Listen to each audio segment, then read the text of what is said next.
my show. This is Kendel Davenport. I'm welcome. Joseph Frazier. Sorry. How are you today? I'm currently existing. Oh, okay. I felt that. You want to tell me why you're existing? Well, you see, when two people love each other very much. Okay, we're going to cut off there. Why are you existing? Like, why do you feel that you are mentally existing and not, like, kind of thriving? Well, when I was born, I was diagnosed with three disorders: OCD, ADHD, and another one that I can't remember because my mind's hyperfixating on something else. What are you hyperfixating on? Just like the thought of nothing. Oh, see, I tend to hyperfixate on things as well. I can tell you that I hyperfixate so much that my mind goes blank. So, like, I can tell you right now that my mind is gone blank, which happens quite a lot with people who are neurodivergent. Oh, yeah. Yeah. So, you want to expand a little bit more on some of your OCD? Yeah, sure. Like, I don't know how I got through homeschool because for one, my mom has the patience of a god, and I guess because like the system we used was so okay. Well, it wasn't good. I'm just saying that somehow I got through. It's a miracle. Because with my OCD, my unique circumstances, I can't really focus on something if I'm not interested.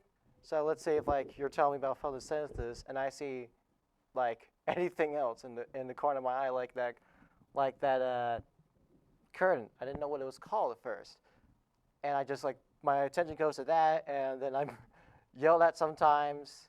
That's not good. Yeah. Like I can't even really like focus on one thing for too long. I felt that. My mind doesn't like it when I only focus on one thing. It's a miracle I can work a job. See, I understand that because I have ADHD as well, but when I was diagnosed in 7th grade.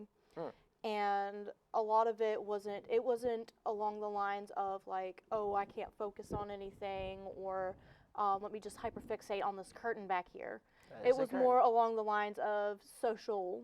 Oh, yeah. It was more social because not only do I have ADHD, but I also have high-functioning autism.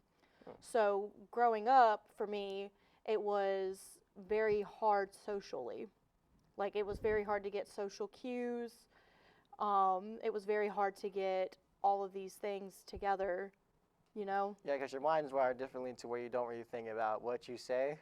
Like, as a kid, I got into a lot of trouble because I couldn't really tell things apart. Like, when I was a kid, I was going on, like, a bus trip, and the buses looked the same. I just went on a different bus, and they were told, like, you're not supposed to be here. And then I was just like, oh, God, I'm going to die on this bus. Oh, see, that's another thing. Because, like, you have any minor inconvenience, you go, time to die. Yep. And they're like, calm down, edgelord. Yeah, like, one time I did, like, something so minor, like, I spilled some food, and I was like, oh, God, I spilled some food, I'm going to die. Now the floor is ruined. There's a crack in the floor. Did I do that? And I just hid in my room, and my mom's like, what do? You just spilled some food. And like, I'm like, you don't get it, Mom, I spilled some food. Yeah, that's actually my therapist actually calls it catastrophizing, thinking the worst thing possible. I can tell you that I've catastrophized so much, I'm like, okay, yeah, let's go to the hospital because we're thinking about wanting to commit suicide, and that's not okay to think that. I mean, it's okay to have emotions, and it's okay to feel certain things, but if you're planning on doing anything to hurt yourself, you should, get that kind of help.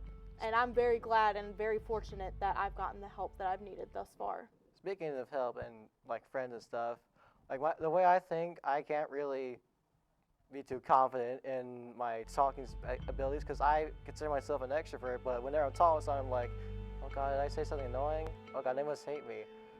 All right. What did I say something? They have a slight frown. Did I do something wrong? Oh yeah, I completely understand that. That's all the time that we have for today. Thank you for coming to my show, and thank you everybody for tuning in.